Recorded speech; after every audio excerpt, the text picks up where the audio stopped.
আসসালামু আলাইকুম আমার কলিজার আপুরা ভাইয়ারা, কেমন আছেন সবাই? চলে আসলাম আপনাদের মাঝে আরেকটা নতুন ব্লগ নিয়ে। আমি ঝর্ণার সোয়াল থেকে। আর আপনাদেরকে অনেক অনেক ধন্যবাদ জানাচ্ছি, আমার ভিডিও আপনারা দেখেন, লাইক করেন এবং আমার পাশে অবশ্যই থাকবেন যেভাবে আছেন। আর অনুরোধ করব, ভিডিওটা দেখা শুরু করবেন একটি লাইক দিয়ে এবং সাবস্ক্রাইব করবেন প্লিজ। আর এই ভিডিওগুলা কিন্তু আমার মেয়ের বাসা থেকে, আমি যশোর থেকেই করছি, যেহেতু যশোরে আছি আর কয়টা দিন। এই কয়টা দিনের মধ্যে ভিডিওটা আপনাদের মাঝে শেয়ার করে যাব, যে কয়দিন আছি। তো ওই যে বলেছিলাম যে কয়দিন থাকবো মেয়েকে আমার হাতে রান্না খাওয়াবো। তো আজকে আমি ইলিশ মাছ রান্না করব, কাঁঠাল রান্না করব, আর কচুর শাক ইলিশ মাছের কাটাকুটিতে রান্না করব। তো কচুর শাকটা কিন্তু আমার বাড়ি থেকে নিয়ে গেছিলাম সিদ্ধ করে, এটা ফ্রিজ আপ করা ছিল, ওখানে নিয়ে গেছিলাম যে ইলিশ মাছের কাটাকুটি দিয়ে কচুর শাকটা রান্না করব। আর ইলিশ মাছটা আপনার ভুনা করব। আর কাঁঠালটাও সিদ্ধ করে নিয়ে গেছিলাম, কাঁঠালটাও একটু রান্না করব। তো খুব সুন্দর করে আমি কচুর শাকটা রান্না করছি, খেতেও কিন্তু খুব মজা হয়েছিল, সবাই প্রশংসা করেছে এবং সবাই খেয়েছে, চেটেপুটে খেয়েছে। কচুর শাকটা শেষ হয়ে গেছে আগে। কাঁঠালের তরকারিটাও খেয়েছে, কিন্তু কাঁঠালের তরকারিটা বিশেষ করে আপনার ভাইয়াই পছন্দ করে, তাছাড়া আমার বাসার কেউ অত আহামরি যে পছন্দ করে খায় তা না। কিন্তু আপনার ভাইয়া তাদের ছোটোবেলা থেকে এই কাঁঠালের তরকারি খেয়ে একটা অন্যরকম অভ্যস্ত সে, এজন্য তার কাছে খুব ভালো লাগে। কিন্তু আমরা সেরকমভাবে পছন্দ করি না যে খেতেই হবে খুব ভালো বা এরকম, এই যে এক একজনের টেস্ট এক এক রকম যেটা বলা যায়। তো এই তো আমি এখানে মাছটা এখন ভেজে নিচ্ছি হালকা। আর যশোরের ইলিশ মাছ একটু কাঁটা বেশি থাকে, আমি কেন থাকে বুঝি না, মানে কাঁটার সংখ্যাটা একটু বেশি থাকে। তো কখনো মাছ আমি ভাজি না, কিন্তু আজকে মনে হলো যে মাছটা বেশি ভাজবো না, হালকা এপিট ওপিট করে নেড়ে চেড়ে আমি মাছটা কষিয়ে নিব।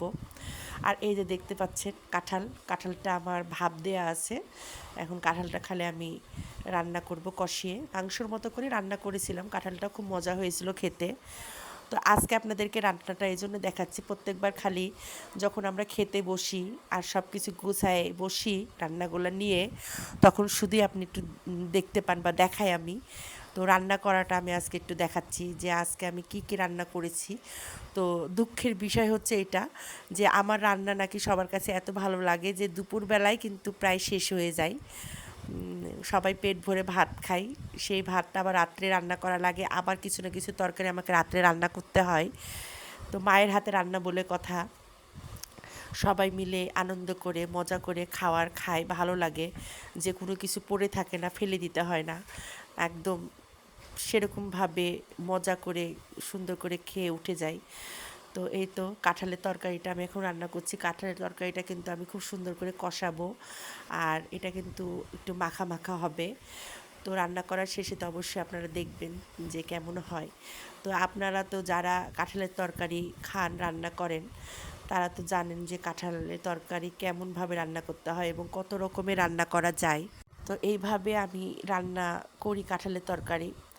আর এখানে আমি ছোট মাছের চচ্চড়ি করব, সে চচ্চড়ির জন্য এখানে আলু, পেঁয়াজ, আপনার কাঁচামরিচ সব নিয়ে নিলাম। যেহেতু আপনারা যারা আমার আগের ভিডিও দেখেছেন তারা অবশ্যই দেখেছেন যে আমি এইভাবে হাতে মাখিয়েই ছোট মাছ রান্না করি। আর এটা কিন্তু আমি আমার নানুর কাছ থেকে শিখেছি, আমার নানু কিন্তু এইভাবেই হাতে মাখিয়ে ছোটো মাছের চচ্চড়ি করতো। আর ছোট্ট যখন আম হতো, ছোটো ছোটো আমের যে কড়িগুলা থাকতো, সেই আমের সময় ছোটো ছোটো আমগুলা কুচি কুচি করে এই ছোটো মাছের ভিতরে দিয়ে রান্না করতো, খেতে যে কী টেস্ট আর কী মজা। যদি কখনো আমের সিজনে আমি ছোটো মাছ রান্না করি, তখন আপনাদেরকে দেখাবো যে ছোটো ছোটো আম দিয়ে কিভাবে এই ছোটো মাছের চচ্চড়িটা করে।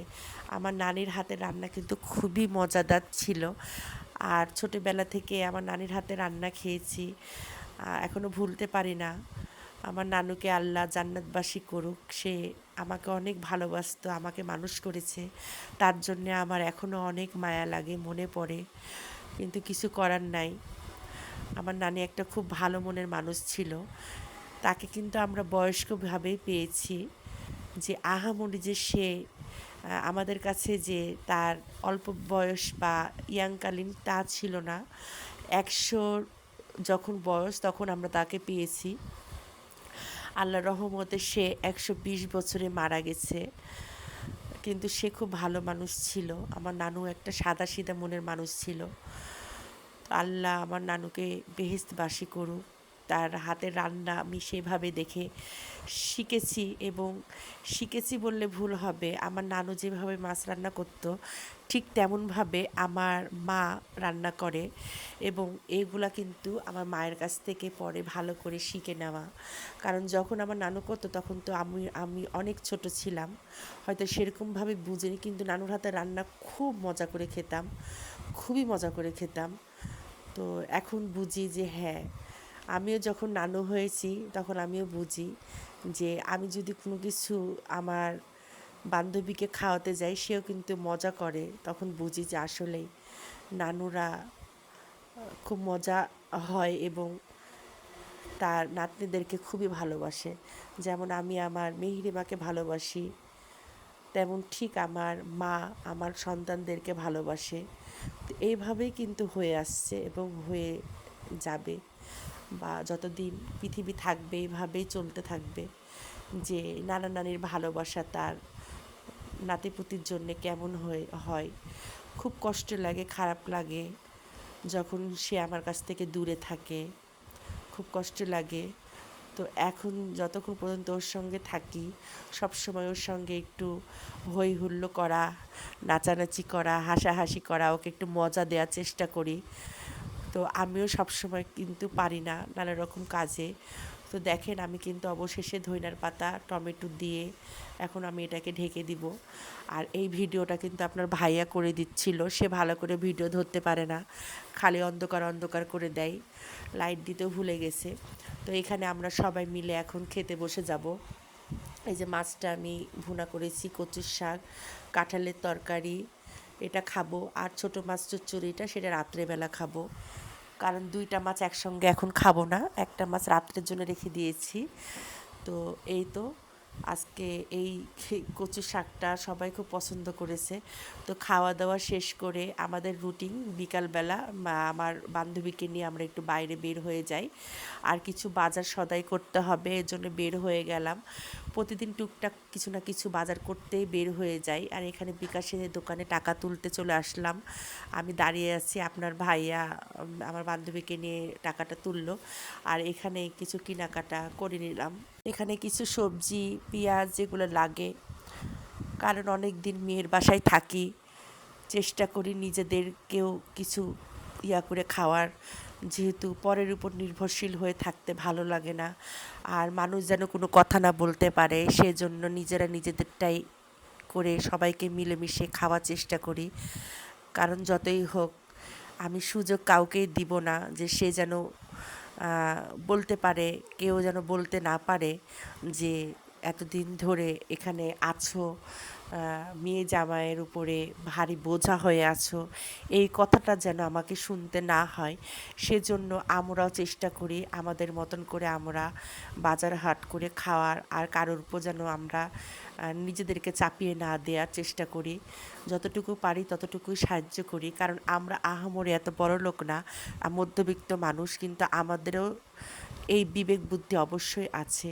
তো এখানে পাউরুটি নিব, কারণ এখানে আসার পর থেকে আমার মেয়ে একটা খাওয়ার লোভ ধরিয়ে দিয়েছে, সেটা হচ্ছে স্যান্ডউইচ। ঘরে বানিয়ে খাওয়াই সবাইকে। তো প্রত্যেক দিন প্রায় পাউরুটি লাগে, আমরাও নিয়ে যাই, আমাদের জামাইটাও নিয়ে আসে। তো এদের এখানকার পাউরুটি খেতে খুবই সুস্বাদু। ডিম কিনলাম, পাউরুটি নিলাম, আবার মেহেরিমাকে কিছু দিলাম। তো এই তো আপনাদের দেখেন, দুজনাকে বললাম যে কেনাকাটা হয়ে গেছে, তো হামু দুজনে একটু দাঁড়াও, দুজনাকে নিয়ে একটু ভিডিওটা বানাই। আর বাইরে খুব সুন্দর আবহাওয়া, বাতাস, মেঘলা মেঘলা ভাব, বৃষ্টি হচ্ছে। তো চলে আসলাম, আসার পরে মেয়েকে বলছি যে জিনিসের দাম তো কিছুই কমেনি, এখনও সেরকম দামই আছে। আমরা মধ্যবিত্তরা যেভাবে চলছিলাম ঠিক এভাবে চলতে হবে। আমরা কারো কাছে কিছু বলতেও পারি না, কারো কোনো সাহায্যও নিতে পারি না, আমাদের জীবনের কষ্টটা কেউ বুঝার নাই। তো এইভাবে এখন আমাদেরকে যেটুকু আছে এইভাবে চলতে হবে। তো যাই হোক, এখানে বাজার সদাইগুলা নামাই নিচ্ছি। নামাই নেওয়ার পরে এটা আমার মেয়েকে বললাম যে তুমি একটু গুছাই দাও। আর আপনার ভাইয়া আর আমার ছোটো মেয়ে এই যে পুয়ের ডাঁটা আর মিষ্টি কুমড়া দেখেন সবসময় খালি এরা এটা খাবে, এদের সাথে চিংড়ি মাছ দিয়ে এটা করে দিতে হবে। তো আসার পরে সন্ধ্যার সময় নাস্তা আমার মেয়ে জামাই চলে এসছে, সে তার ইউনিট থেকে তার গেম শেষ করে। আর এখানে কিন্তু আমার মেয়ে খুব সুন্দর করে এখানে স্যান্ডউইচ বানাবে, তার ইয়াটা করে নিল, মিউনিসটা বানিয়ে নিল, খুবই সুস্বাদু হয় তার হাতের স্যান্ডউইচটা, এত সুন্দর হয়। কিন্তু আমি কেন জানি পারি না।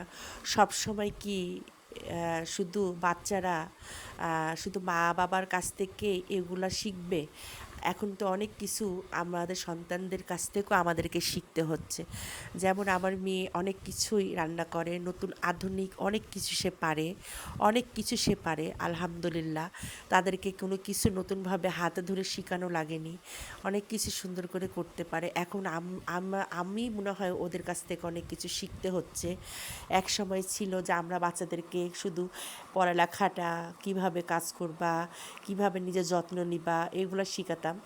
এখন দেখছি আমার মেয়েরা অনেক কিছুতে অ্যাডভান্স হয়ে গেছে, ছেলে মেয়েরা, যে ওরা এখন নিজেদের কাজ নিজেরাই করতে পারে এবং নতুন নতুন রেসিপি বানায়, আমাদেরকে খাওয়ায়, যেগুলো আমরা কখনোই খাইনি, কখনো কল্পনা করিনি। ছেলেটাও তাই, বিদেশের মাটিতে সে নিজের হাতে এখন নিজে রান্না করে খায়। তো আলহামদুলিল্লাহ, কারোর অধীনে পড়ে থাকতে হয় না। তো এটুকু ভালো লাগে যে টুকটাক এই বাচ্চাদেরকে এগুলো শিখাতে পেরেছি বলে নিজেদের ভরণ পোষণ নিজেরা করতে পারছে, নিজেদের পেটের খাওয়াটা নিজেরা তৈরি করে খেতে পারছে। তো এই তো দেখেন, আপনার ভাইয়াকে নিয়ে এসে দিলাম, ওখানে মেয়েকে খাওয়ার জন্য নিয়ে এসে দিলাম। তো এইভাবেই কিন্তু আমার দিনটা কেটে যাচ্ছে, খুব ভালো লাগছে। আর যখন বাসায় আসার কথা মনে পড়ে তখন খুব কষ্ট লাগে যে আমার বান্ধবীকে ছেড়ে আবার আমাকে রাজশাহী চলে আসা লাগবে, কিন্তু কিছু করার নাই। এটাই হচ্ছে নিয়তি, সারা জীবন মেয়ে পাশে থাকে না এবং নাতনিটাকেও পাশে রাখা যায় না। কিন্তু ওকে অনেক ভালোবাসি, ওর নানা ভাই ওকে অনেক ভালোবাসে, ওর খালামুনি ওকে অনেক ভালোবাসে, আমরা সবাই ওকে অনেক ভালোবাসি। তো আমার পরিবারের জন্য আপনারা দোয়া করবেন যেন আমরা ভালো থাকি, সুস্থ থাকি, আমার এই বান্ধবীটা সুস্থ থাকে, আর এইভাবে যেন আমাদের সময়টা চলে যায়। তো সবার মাঝ থেকে আমি এখন বিদায় নিয়ে নিব। আপনারা শেষটুকু দেখেন এবং আমার ভিডিওটা ভালো লাগলে লাইক, কমেন্ট, শেয়ার করবেন আর সাবস্ক্রাইব করতে ভুলবেন না। আল্লাহ হাফেজ।